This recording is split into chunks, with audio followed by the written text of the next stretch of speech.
Então, boa noite, pessoal. Saudações, bom dia, boa tarde para o restante do pessoal de qualquer parte do outro mundo.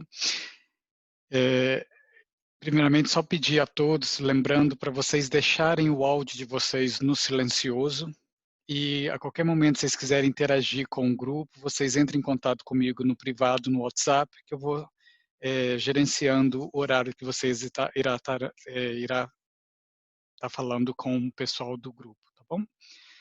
Então, eu vou pedir a Elsali para fazer a nossa prece de abertura. Por favor, Elsali.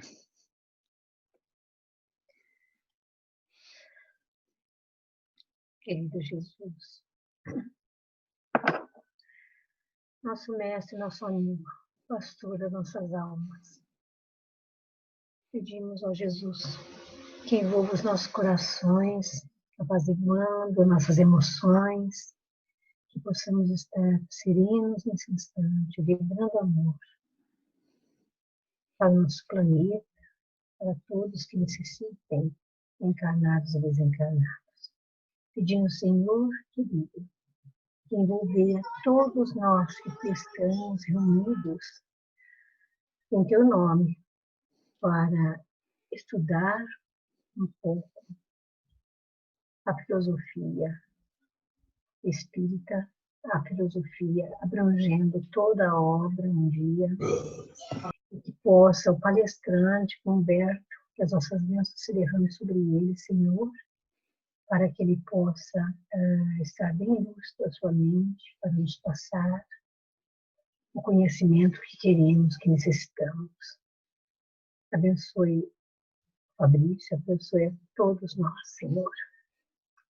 E que a vossa luz amorosa abra nossos canais de compreensão, de intuição, para que possamos, esse aprendizado, possamos utilizar também no nosso dia a dia, do que quer que possamos aprender, utilizar para nós mesmos, mas também junto ao nosso semelhante.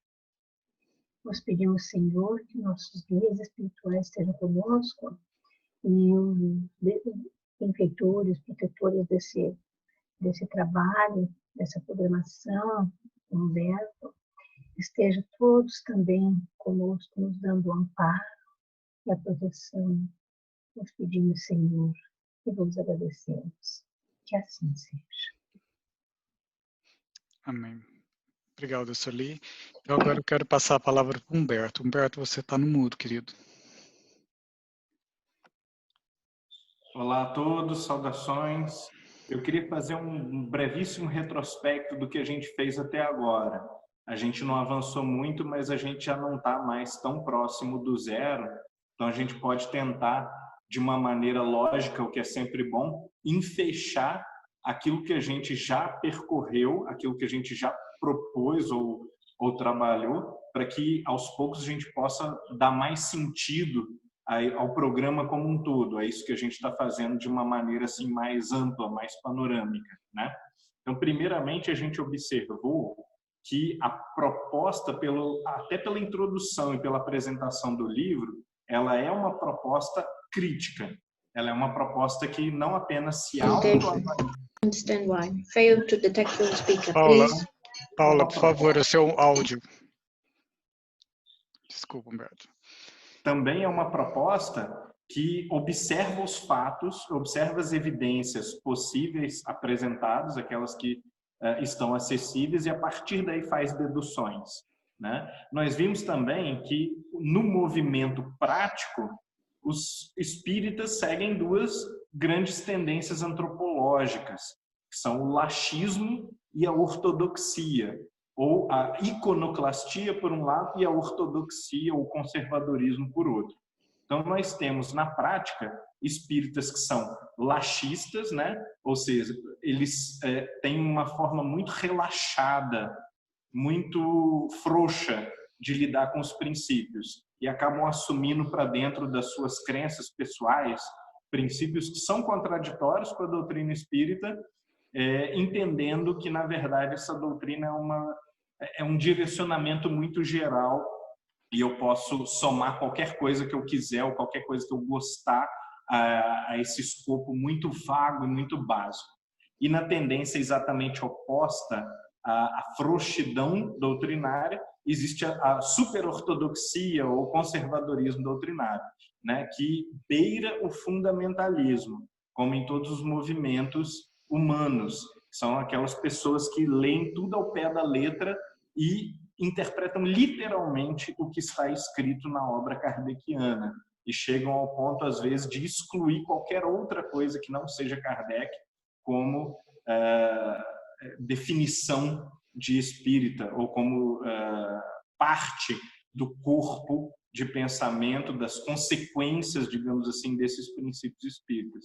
Então, para combater essas duas tendências, que são uma ortodoxia um pouco tacanha, um pouco fundamentalista, que leva a letra de uma maneira muito radical até as últimas consequências, né, e que interpreta as respostas do Livro dos Espíritos, por exemplo, como verdades dadas, como verdades absolutas e não questionáveis, e, por outro lado, um laxismo ou um tipo de ecletismo espírita que chega a ser um híbrido, né, de espiritismo com nova era, com orientalismo, com umbanda, com seja lá o que for que a pessoa gosta, evangelicalismo, né, aquelas propostas assim puramente evangélicas de interpretação da Bíblia, às vezes, que tem muito pouco de princípios espíritas. Essas duas tendências elas precisam ser controladas pelo estudo rigoroso da doutrina espírita, que não é nem dogmática e nem permite fundamentalismo,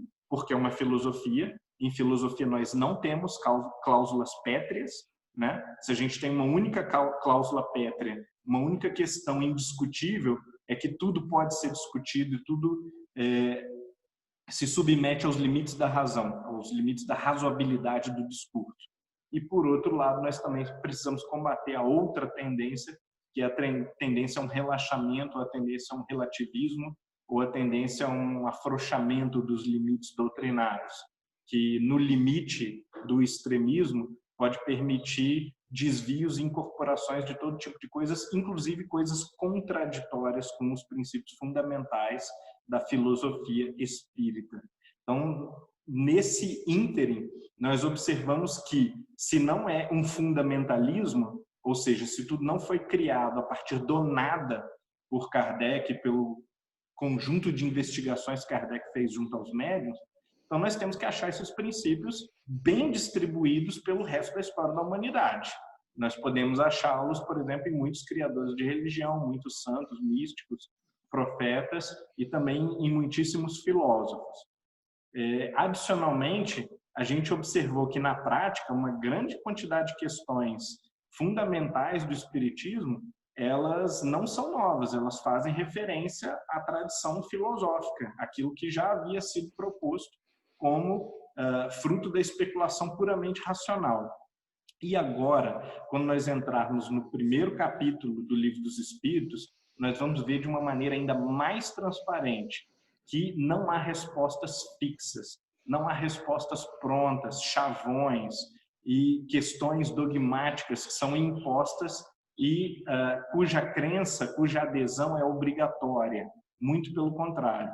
Os espíritos eles se movimentam junto com Kardec de uma forma crítica, oferecendo hipóteses razoáveis no limite daquilo que é pensável sobre as questões a respeito de Deus, do conceito de Deus, e a razão julga até que ponto aquelas respostas são razoáveis ou não. Essa é mais do que o conteúdo das respostas, essa é a forma como os espíritos estão respondendo no primeiro capítulo do Livro dos Espíritos. A gente precisa atentar muito para isso. Mas no estudo passado a gente fez menção ao Lamennais, então vamos falar brevemente sobre a contribuição dele, indo já na esteira do que o iluminismo e o romantismo nos estudos passados nos ajudaram a contribuir, nos ofereceram de subsídio para compreender a formulação da filosofia espírita, né? O positivismo teria que ser analisado também, porque é uma força menor, ao contrário do que muitas pessoas pensam, uma força secundária, comparado com o iluminismo, com o romantismo e com o espiritualismo francês do começo do século XIX, mas também importante, também relevante por criar aquele contexto, aquele cenário de fundo em que Kardec está trabalhando. Então, teríamos também que considerar o positivismo, mas não vamos fazer isso por uma série de razões. A gente também não poderia considerar todas as linhas de influência ao infinito.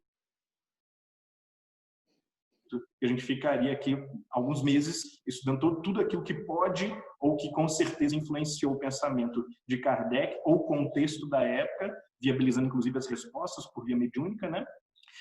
Criando a linguagem de que as respostas acabam se apropriando, e isso seria também uma espécie de dispersão, né? Uma espécie de fuga ao tema. Então, o que a gente quis fazer com essa recapitulação histórica das influências sobre Kardec era apenas mostrar que Kardec está muito bem enraizado no cenário na época dele, né? E se isso foi mostrado razoavelmente bem, a gente já se dá por satisfeito. Então, a menção a Lamennais, ela se dá por principalmente duas razões. Em razão do conteúdo muito social das suas propostas, né? Elas são muito incisivas, muito provocativas, contra os dogmas, os preconceitos da época, principalmente em questões ligadas à divisão as divisões econômicas, né? Entre pobres e ricos. Até porque naquela época ainda havia reflexo de classes estanques, como a nobreza, por exemplo. Então era muito difícil haver mobilidade social, a economia não era livre, as pessoas não tinham tanta flexibilidade para lidar e alterar os seus destinos e, consequentemente, entendia-se muitas vezes que o lugar em que a pessoa está na sociedade era uma determinação de Deus, né? E, de certa forma, Lamennais, ele faz parte daquele grande grupo de pessoas que está questionando isso e que vai dizer, bom, na verdade, muito pelo contrário, uma grande parte do engessamento social, do engessamento econômico e da condenação dos grupos mais desfavorecidos é consequência da ação humana, das escolhas que nós fazemos, da forma como nós montamos a sociedade, da falta de caridade, da falta de misericórdia daqueles que têm mais recursos em relação àqueles que não têm mais. Esse é um elemento, uma das contribuições de Lamennais. Uma outra, talvez mais importante ainda, é a ideia da religiosidade natural. Então, no seu ensaio sobre a indiferença em matéria de religião, ele vai defender justamente isso, junto com toda a tradição iluminista e romântica, que a religião ela pode ser social ou natural, e que a religião natural é aquela que mais aproxima o homem de Deus, não necessariamente a instituição. Isso é bastante chocante vindo de um padre. E também, ao mesmo tempo que é não ortodoxo, que é heterodoxo, é até rebelde do ponto de vista da submissão à obediência que todo sacerdote deve à igreja, por outro lado, é marcadamente cristão, marcadamente espiritualista e teísta, porque ele também não vai negociar o fato de que a religião é um contribuinte poderosíssimo ao progresso. Sem religião, não há perspectivas de melhoramento nem da raça humana e nem muito menos da sociedade, que é um dos elementos que são consequentes do aperfeiçoamento da raça humana como um todo. Da raça humana enquanto um grupamento de espíritos, de almas, que na medida em que se instrui, vai tendo condições de melhorar a sociedade, que é a casca ou invólucro mais aparente, às vezes, daquilo que se passa na intimidade, nos corações, nas consciências das pessoas. Então, nesse ensaio sobre a indiferença religiosa, ele vai fazer uma análise de muitas das desgraças que atingem duramente a sociedade francesa da época, como, por exemplo, a prostituição, a criminalidade, o abandono, o cinismo, a corrupção, e o egoísmo por parte dos ricos, dos industrialistas, às vezes, em explorar o trabalhador além do limite das suas forças até. E Lamennais vai atribuir tudo isso ao ateísmo e ao materialismo, porque essas forças elas insensibilizam o homem para o fato de que todos são irmãos, para o fato de que todos têm uma dignidade intrínseca. Todo ser humano está dotado de uma dignidade intrínseca.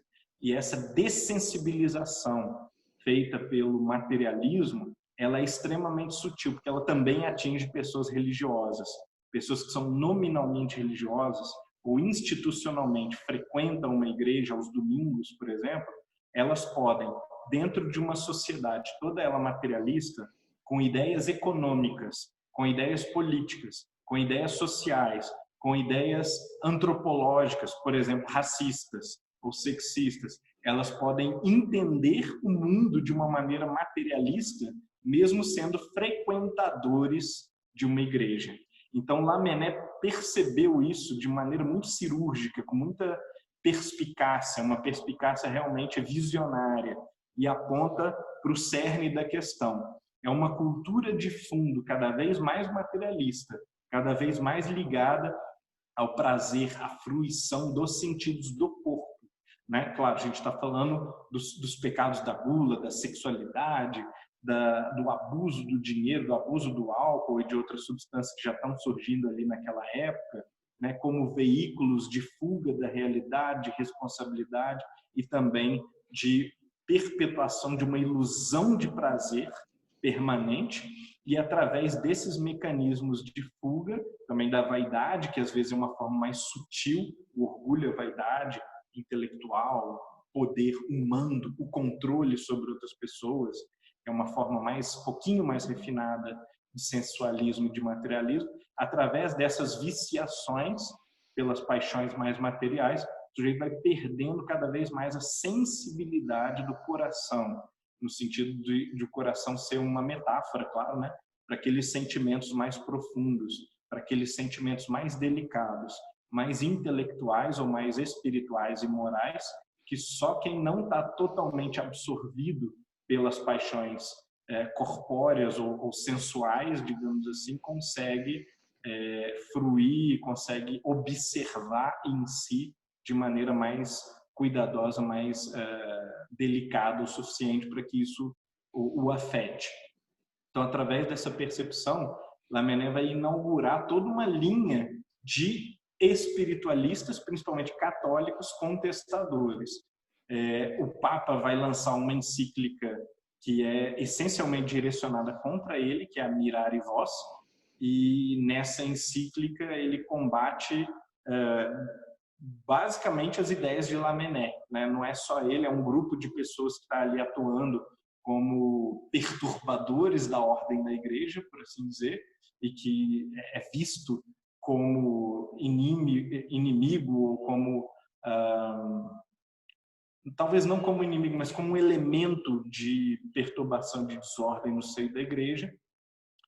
E, portanto, Lamennais é perseguido a vida toda, ou colhe consequências amargas ao longo do resto da sua vida, porque ele publica esse ensaio relativamente jovem. E os escritos subsequentes dele também, eles não são menos controversos e menos provocativos do que esse. Né? Então, esse é um exemplo típico do que está acontecendo em 1820, 1830, quando Kardec está concluindo a sua formação e entrando na atividade profissional como educador.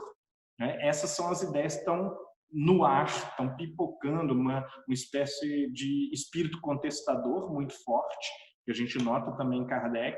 Há muitos ataques que, claro, são datados, que não seriam pertinentes hoje, 160, 180 anos depois desses acontecimentos, mas que na época eram muito necessários, eram ataques ao dogmatismo e aos preconceitos clericais, como sendo manifestações dessas forças de oposição ao progresso, de oposição ao uso da razão e até de oposição à liberdade em muitos aspectos. Né? Então, isso ajuda a gente a entender parte do tom, né, da obra kardeciana e de quase qualquer outro livro ali no espaço de 1820 a 1860. Depois disso, essas preocupações elas vão se diluindo, a sociedade se seculariza rapidamente não tanto por conta do esforço dos religiosos contestadores, mas também porque uma outra força passa a assumir o protagonismo da cultura, que é o materialismo. O próprio materialismo se torna cada vez mais dominante, a ponto que na geração de Leon Denis, por exemplo, não faz mais nenhum sentido fazer crítica à Igreja Católica. A Igreja Católica está semi-morta em 1900 ou em 1890. Então, agora, o grande empecilho ao fluxo livre das ideias e à investigação livre é o materialismo, que a partir dessa época seria pelos próximos 70, 80 anos a força cultural dominante da alta intelectualidade, né? Da academia, não tanto do cientista, mas de uma certa divulgação científica ou de uma certa educação para a ciência que é divulgada, que é difundida pelos meios de comunicação, pelas escolas, pelos graus mais introdutórios da pesquisa e do estudo universitário. Então, muito bem. Com esse contexto, nós vamos tentar ter em mente não só o que a gente discutiu aqui agora, nesses curtos 20 minutinhos. Vamos tentar recapitular tudo que a gente viu nos outros vídeos para a gente entrar na parte mais difícil de toda a filosofia espírita, que é o capítulo 1 sobre Deus das causas primárias, que é a primeira parte do Livro dos Espíritos. Então, nós começamos com a primeira e famosíssima pergunta, talvez a pergunta mais famosa, né, que Kardec formulou, que é Deus? E essa pergunta ela já é muito bem falada pela forma como Kardec a formulou, evitando usar o quem, né, o pronome quem, e sim buscando com o que já despersonalizar ou tirar esse caráter mitológico, antropomórfico da figura de Deus. No entanto, aqui tem alguns cuidados filosóficos que a gente precisa tomar. Primeiro, algumas pessoas um pouco ingenuamente acham que, embora isso seja assim muito perspicaz, acham que é uma invenção de Kardec. Na verdade, há mais ou menos 100 anos, isso já era consensual entre filósofos. Filósofos 100 anos antes ou 50 anos antes de Kardec não acham, na maioria das vezes, que Deus é uma pessoa, por exemplo. Isso é o primeiro dado importante, a gente não pode ter essa ingenuidade. E, embora isso não fosse talvez consensual, mas há 2.000 anos atrás ou 2.500 anos atrás, na filosofia clássica, por exemplo, grega, Deus também não era uma pessoa, também não era um espírito. Então, essa é uma característica que foi introduzida ao conceito de Deus pela tradição judaico-cristã. Pelo fato de a tradição judaico-cristã usar, vejamos bem, metáforas muito personalistas, que também não significa que essa tradição filosoficamente identifica o conceito de Deus com o de uma pessoa, muito menos com de um homem velho de barba branca, né? Essa imagem, ela é uma imagem assim tão caricatural, tão pobre, que ela, em algum sentido, ela corresponde àquilo que a mentalidade popular imagina ou especula a respeito de Deus, mas nunca correspondeu àquilo que os grandes pensadores judeus ou cristãos ou qualquer grande pensador praticamente pensasse a respeito de Deus, né? Desde os primórdios do cristianismo, por exemplo, os pensadores cristãos eles flertaram com a filosofia e eles conheciam o platonismo, o aristotelismo muito bem, o estoicismo,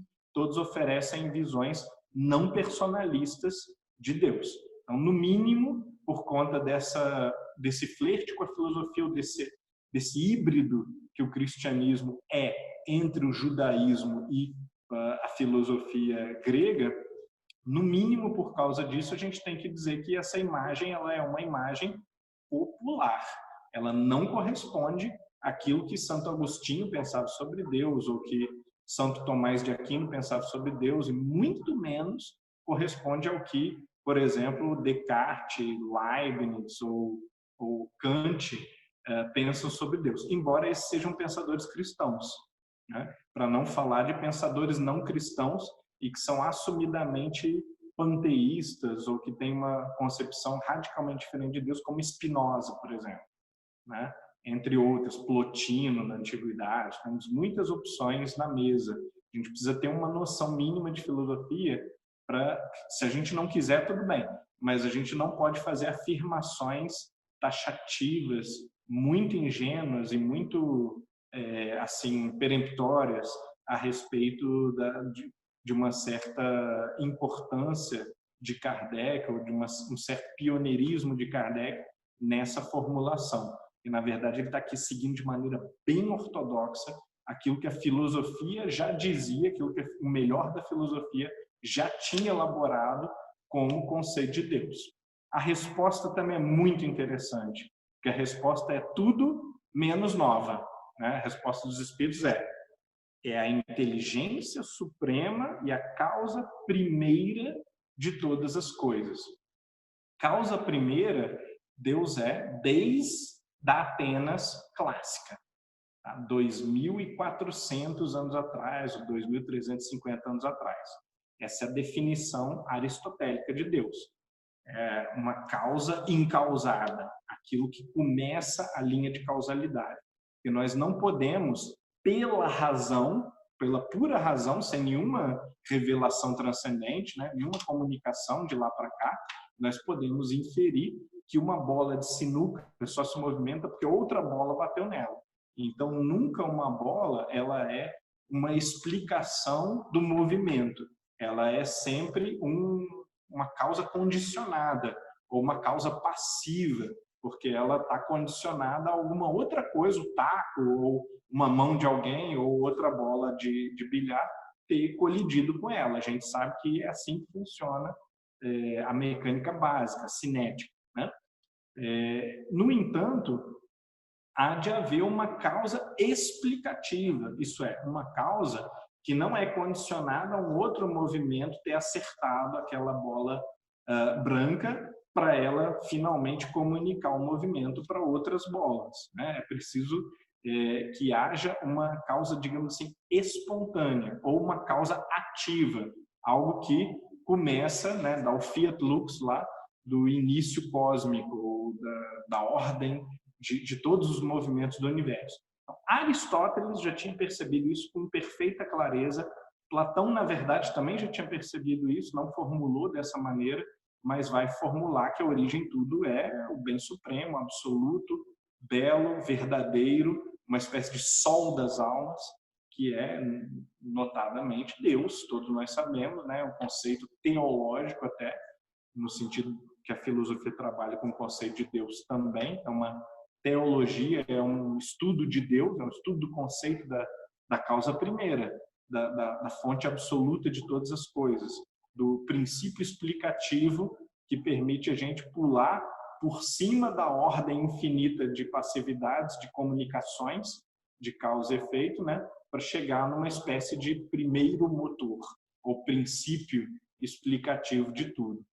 E, ao longo da tradição, foi sendo acrescentado esse segundo princípio, que é o princípio da inteligência suprema. Não que já não tivesse em Platão e Aristóteles isso, porque era muito claro que esse princípio ele não era material, ele não era um princípio mecânico, ele não era apenas um mecanismo lógico, mas era uma espécie de força inteligente, ou espírito, ou uma atividade, por assim dizer, um puro ato, como Aristóteles vai dizer, ou bem, como Platão vai dizer, quer dizer, moral, e, portanto, o que é moral não tem como não ser intelectual, não tem como ser um princípio morto, um princípio mecânico apenas.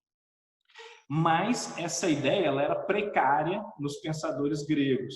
Ela vai ser muito desenvolvida em conjunto com a tradição cristã.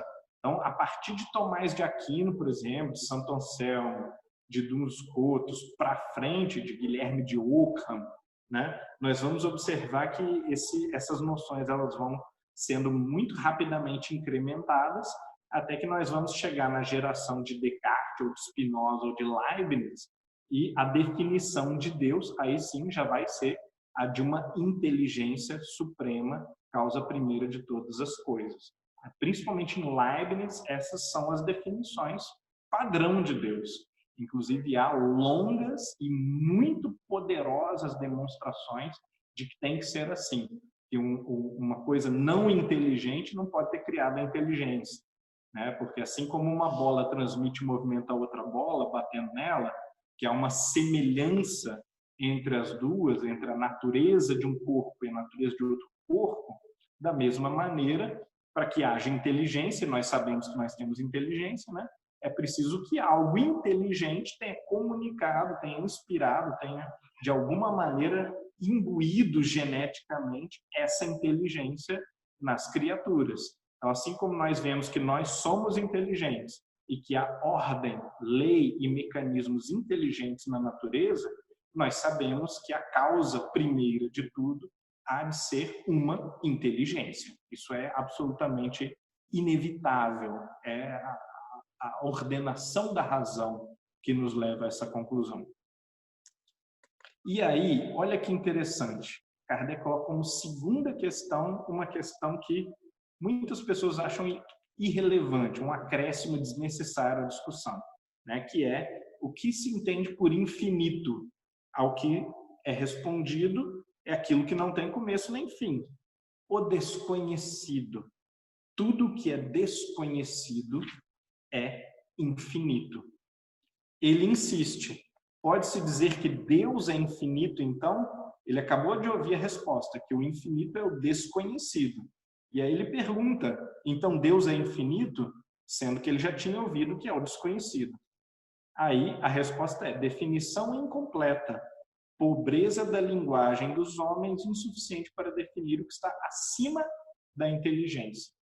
Quer dizer, no limite da inteligência, a resposta está dizendo, nós criamos metáforas, hipóteses, teorias explicativas. Nós não temos a resposta, nós não temos certeza. O que nós temos é uma resposta que é a resposta tradicional da tradição filosófica, causa primeira, inteligência suprema, e depois, no aclaramento da resposta, nós temos uma não resposta. Ou seja, joga-se com a vagueza e com o limite da própria capacidade humana de entender a questão, né?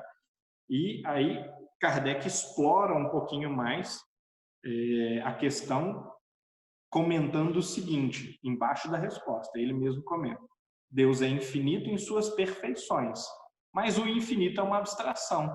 Ora, se o infinito é uma abstração, não é uma concretude, então dizer que Deus é infinito em suas perfeições, de certa maneira, é uma abstração também.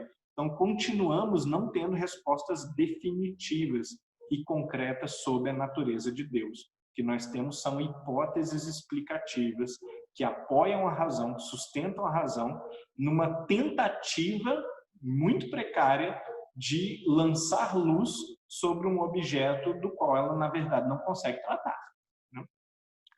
Na Provas da Existência de Deus, começamos aqui com a questão 4, onde se pode encontrar a prova da existência de Deus? Aí temos outra resposta interessantíssima.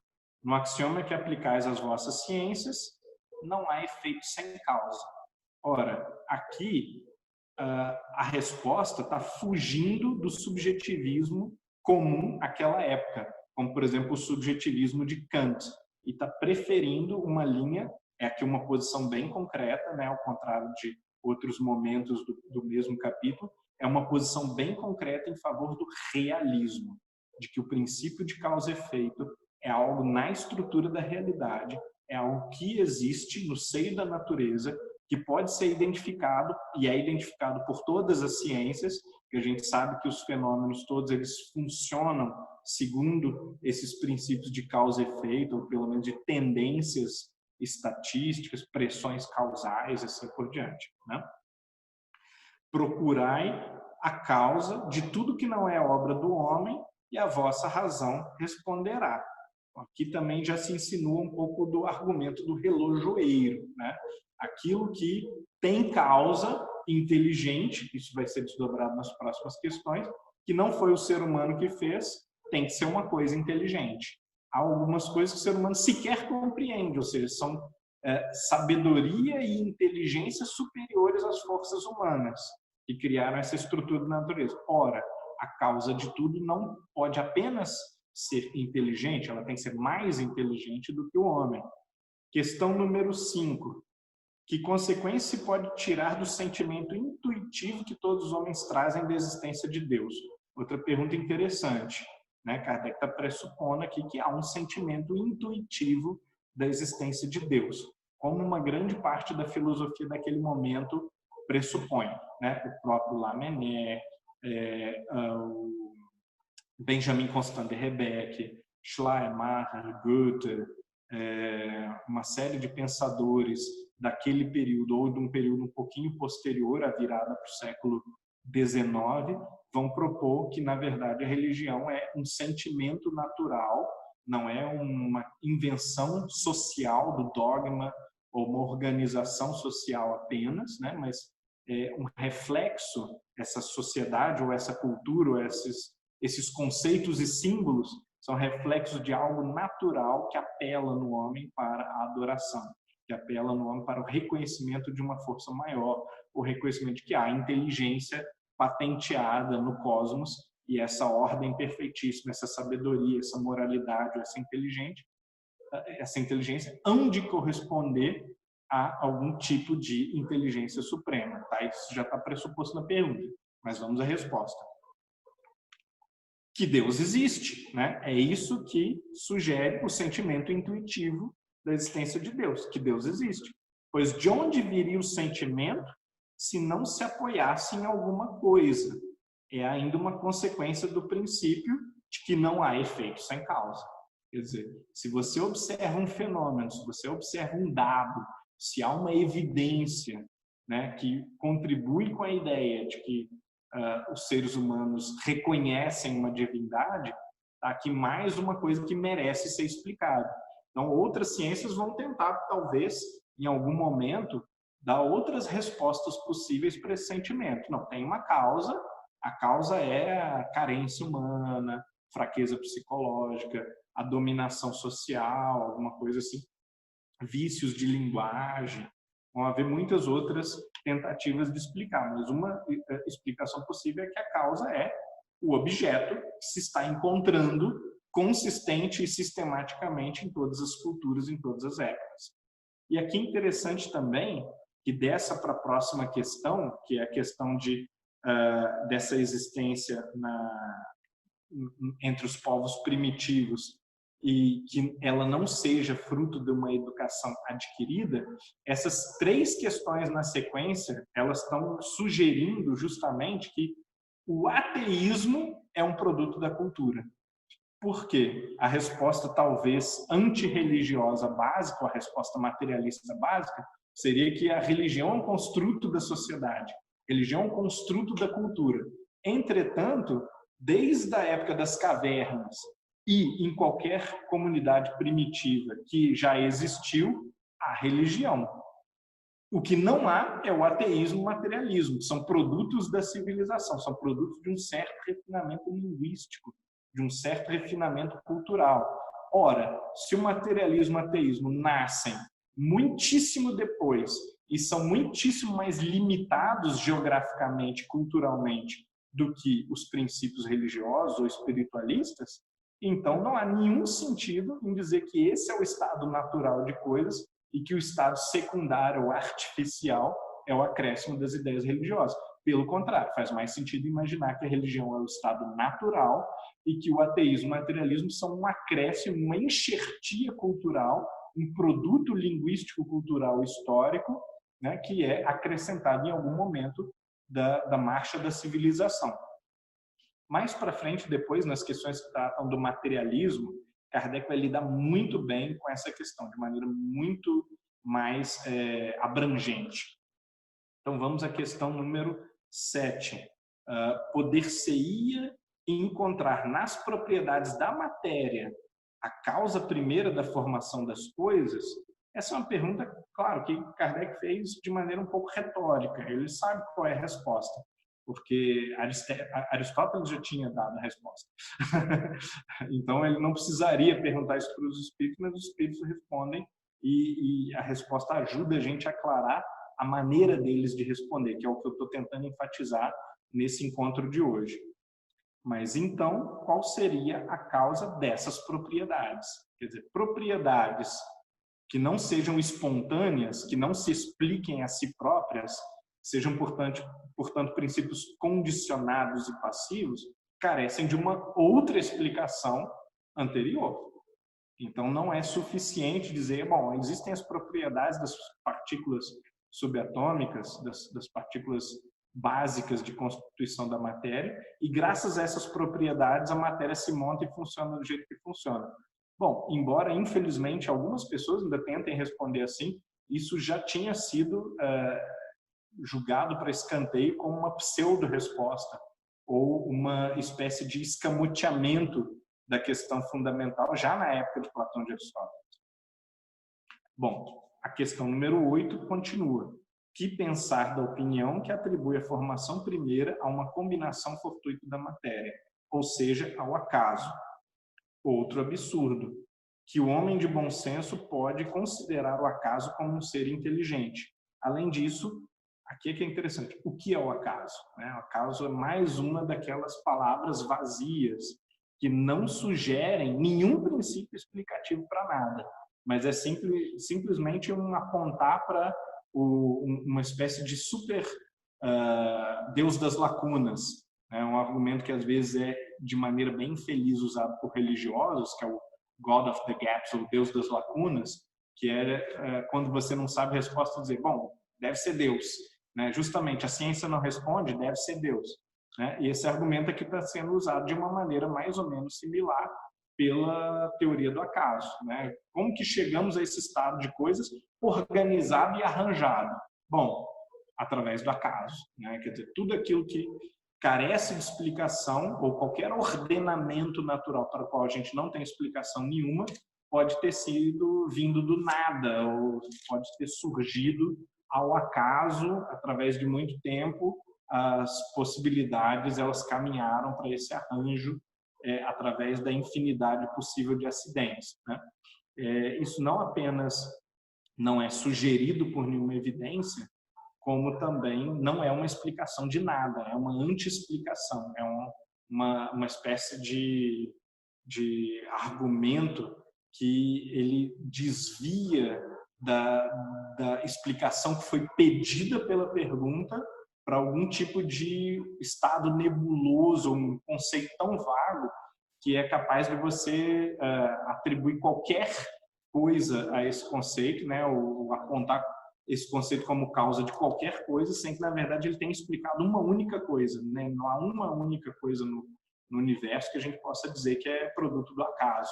Porque quando a gente joga dados, os dados eles têm o movimento deles determinado pela constituição física deles, pela forma como a gente movimentou eles, pela forma como a gente atirou, pelo atrito com o ar, pela forma como colidiu com a mesa e assim por diante. E mesmo quando a gente está falando de coisas ainda mais aparentemente caóticas, como a física do caos, a matemática do caos moderno, na verdade elas apontam para coisas extremamente regradas, como os tais atratores de Lorentz e turbulências, que na verdade sugerem a emergência de ordem a partir de um estado de onde você não consegue enxergar por onde a ordem poderia ter emergido.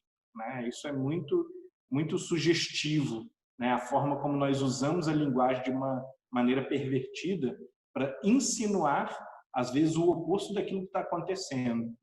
Então, quando a gente vê um fractal, um atrator de Lorentz, uma coisa assim, a gente está vendo um conjunto de corpos que produziram um formato altamente padronizado, altamente estável, e que a gente não tem muita resposta de por que produzem aquele formato altamente regrado, estável, estereotipado, e a gente chama isso de, é uma coisa tão complexa que é caótico, é impossível de a gente conseguir entender como que daqueles 3 objetos flutuando no espaço surgiu essa borboleta, esse atrator.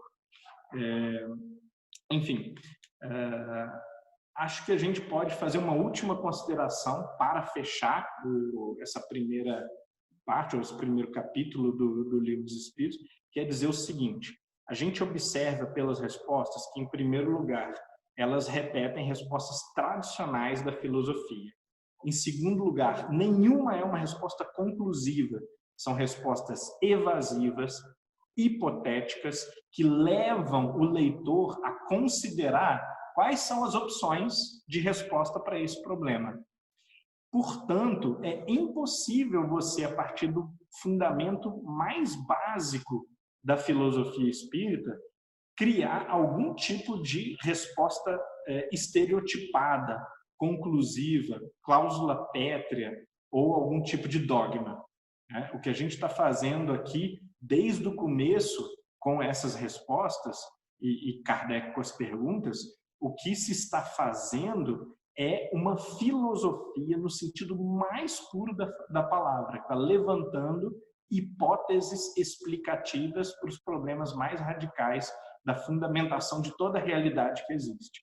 E o fato de serem hipóteses explicativas de uma maneira muito óbvia e de essas respostas serem sugeridas pela razão, nos leva, então, a compreender que nós não podemos fazer uma leitura fundamentalista da filosofia dos espíritos.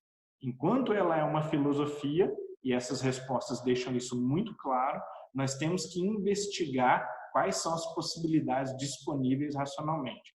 Ora, isso é uma coisa que a gente pode concluir da pura lógica básica. A doutrina diz o quê? Que ela anda par e passo com a ciência. Ela avança junto com a ciência. Diz também que a fé é raciocinada, que a fé deriva de conclusões da investigação racional, que ela é fortalecida e amparada por explicações, argumentos e análise lógica dos fatos.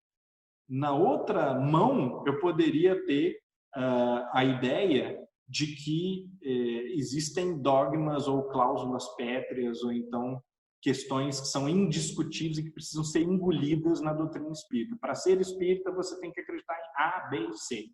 Pois bem, essas afirmações entram em contradição com essas afirmações. Então, muitas pessoas, a título de fazer uma defesa da pureza doutrinária, elas caem no erro de perderem a fineza filosófica que está nos fundamentos da filosofia espírita, da doutrina espírita. Você não pode afirmar que a sua fé é raciocinada e, ao mesmo tempo, você tem questões indiscutíveis que são dadas e que vocês têm que engolir. Essas duas afirmações não podem ser feitas simultaneamente. A gente não pode dizer que, de um lado, a gente está com a ciência e andamos par e passo com a ciência, que é altamente autocrítica, cética, e se revisa o tempo todo, e ao mesmo tempo dizer, bom, se Kardec diz, então nós não podemos fazer isso. Isso é feito à torta direito por muitas pessoas que, bem intencionadas, querem defender a doutrina espírita de possíveis desvios, perversões, subversões, que também acontecem o tempo todo, que há o outro grupo, né, no extremo oposto, que é o grupo dos desviantes, dos laxistas, daqueles que estão fazendo qualquer coisa que lhes ocorre, que lhes passa pela cabeça. Então, onde é que é o meio? Onde é que é o ponto de equilíbrio? Nem fundamentalismo dogmático e nem laxismo relativista que aceita qualquer outro princípio anexo aos princípios básicos da filosofia dos espíritos. O ponto do meio é a investigação crítica, racional, a autocrítica, né, a investigação bem criteriosa das nossas próprias crenças, dos nossos próprios atos, dos nossos próprios preconceitos e ideias cristalizadas sobre a doutrina espírita e, por fim, uma análise sempre dos novos fatos, das novas evidências, porque o controle universal do ensinamento continua funcionando o tempo todo. Nós temos milhões de comunicações com os espíritos, dentro e fora do movimento da prática espírita, e nós precisamos considerar como que essas milhões de comunicações e como que os milhões de avanços da ciência, da filosofia, da cultura humana nos últimos 160 anos estimulam a gente a repensar os princípios, ou tensionam esses princípios e forçam algumas acomodações, né? Isso não quer dizer que tenha nada que precise ser radicalmente alterado, mas muita coisa precisa ser reinterpretada, relida, à luz das novas evidências. Isso é o que Kardec faria, inclusive. É o que ele fez o tempo todo, da primeira página até a última página da sua última obra. Ele estava revendo as coisas de maneira prudente, de maneira tranquila, mas estava sempre revendo as informações com base nas novas evidências, com base nas sugestões que o raciocínio e a análise lógica dessas novas evidências levavam ele a concluir, né? Então vamos ficar aqui por hoje nesse ponto, para que haja tempo ainda para a gente colocar uma outra questão, né? Eu gostaria de ouvir as reações de vocês. Então, pessoal, quem quiser fazer alguma pergunta, por favor, me fala aqui no WhatsApp.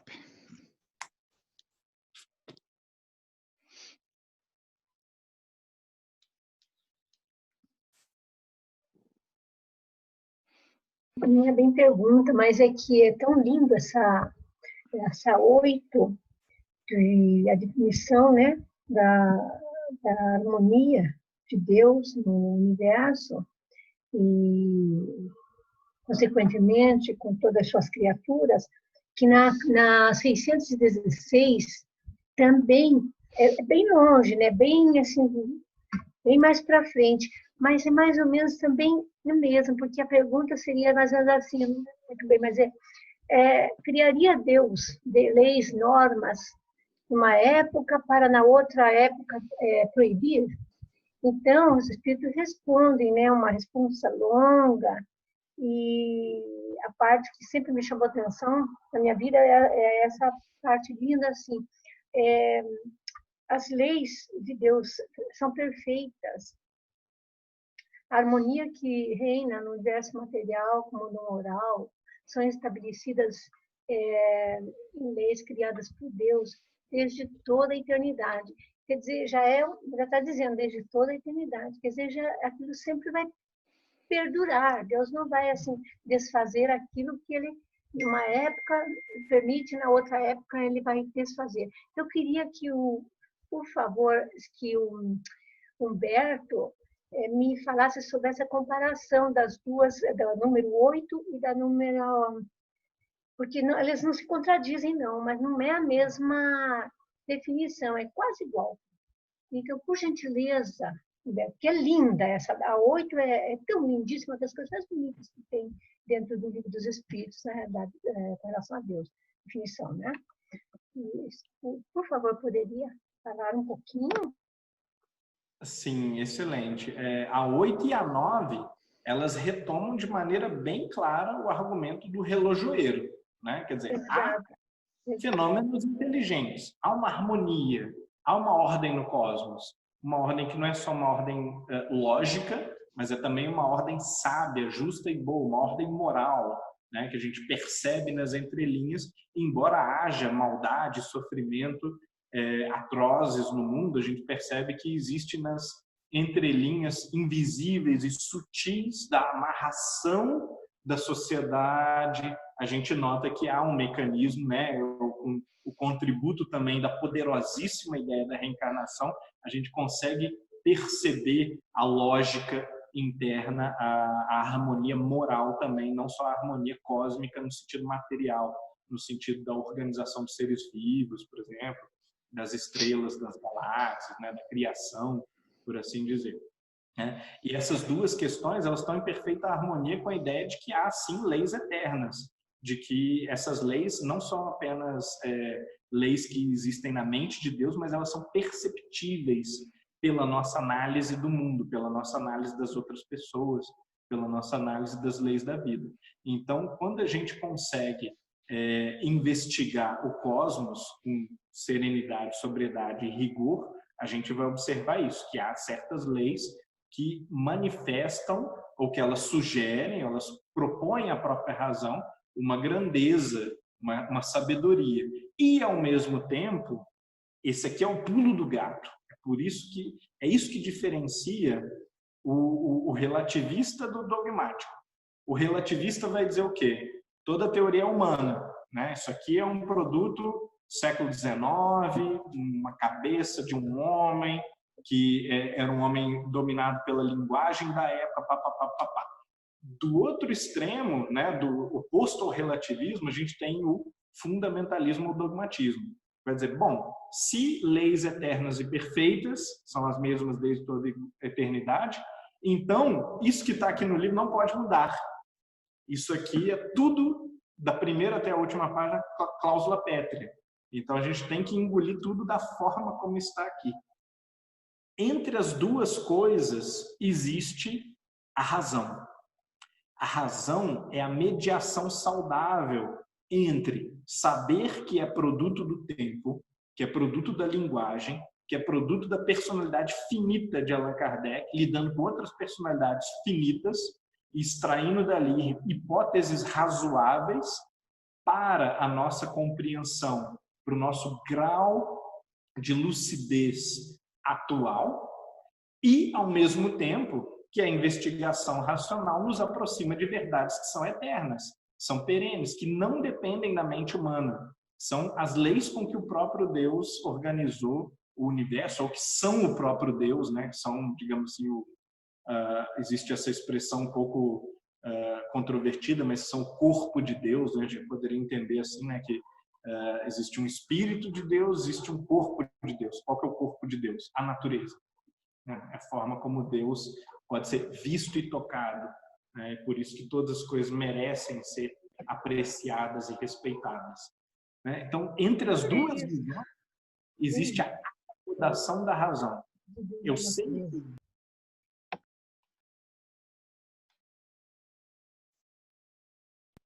Perdão. Por uma questão lógica, não porque eu estou engolindo nenhum dogma, nada que foi dito pelos espíritos por Kardec. Por uma questão lógica, eu sei que Deus tem que ser eterno e perfeito e que, portanto, as leis que ele criou têm que ser inalteradas. Não pode mudar de ideia de tempos em tempos. Ah, não, acho que aquelas leis que eu fiz para a Idade Média, elas agora estão meio furadas. Eu vou criar umas novas leis mais tolerantes agora. Não, aquelas também, as de hoje, que para alguns podem parecer meio caóticas, né? Uma democracia, tudo pode acontecer, né? Qualquer coisa pode sair como resultado de uma eleição, por exemplo, né? De uma discussão livre entre pares, de um plebiscito, né? De uma eleição, de uma, como é que chama? Democracia direta, qualquer coisa pode resultar daí. Por outro lado, embora isso tenha desvantagens também, tem grandes vantagens em relação ao autoritarismo, em relação ao direito divino dos reis, assim por diante. O que é difícil de entender é que as duas ordens são ordens permitidas pela sabedoria de Deus para determinados momentos da nossa consciência. Não é dizer que estava tudo bem, né? Estava tudo ótimo, que a gente tinha que aceitar, não, tanto que não aceitamos, a sociedade mudou. Entretanto, ela foi assim durante um tempo, não contra toda a lei de Deus, né? E parcialmente sim, porque o ser humano é mau, mas parcialmente, mesmo sendo mal, as iniciativas humanas são aproveitadas pela sabedoria cósmica para o bem.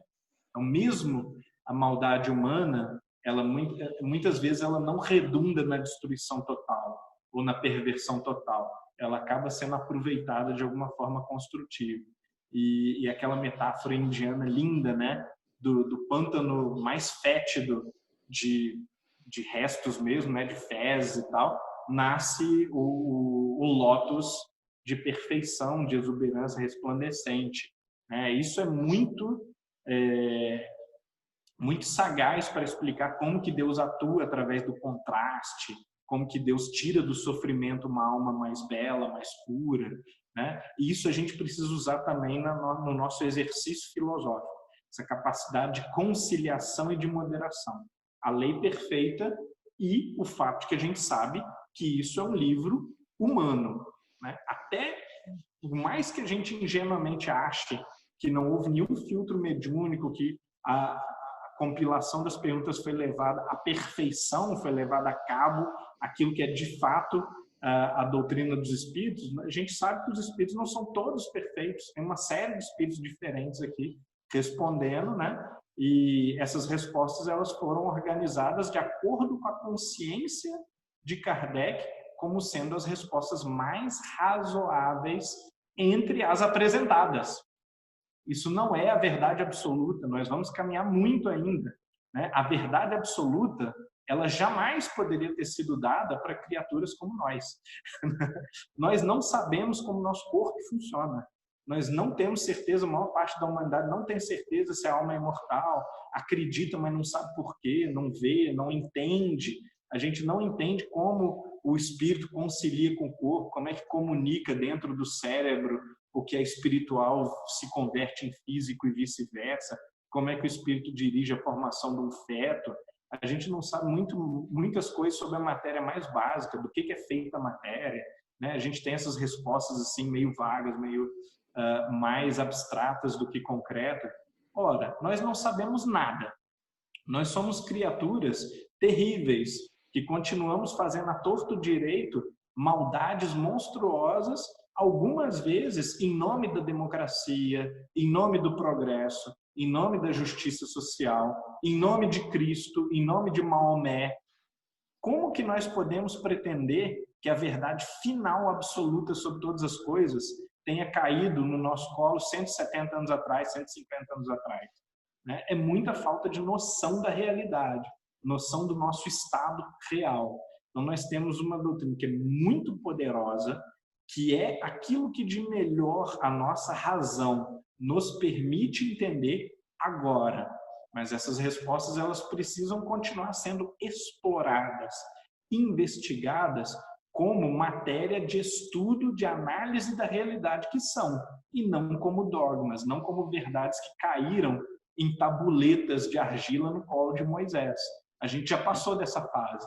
A gente está numa fase em que os espíritos podem falar o transcendente, o além, o outro lado da vida pode nos falar não através de metáfora, de símbolo, ou causando impressões dramáticas com nuvens trovejantes, mas pode nos falar a nossa lógica, o nosso senso de racionalidade, o nosso bom senso, ao melhor da nossa capacidade autocrítica. E eu acho que é um bom caminho para a gente viver o espiritismo, e é esse caminho que pode produzir uma fé realmente poderosa. Porque engolir princípios, mesmo que esses princípios sejam melhores do que os princípios de outras religiões no mercado, né?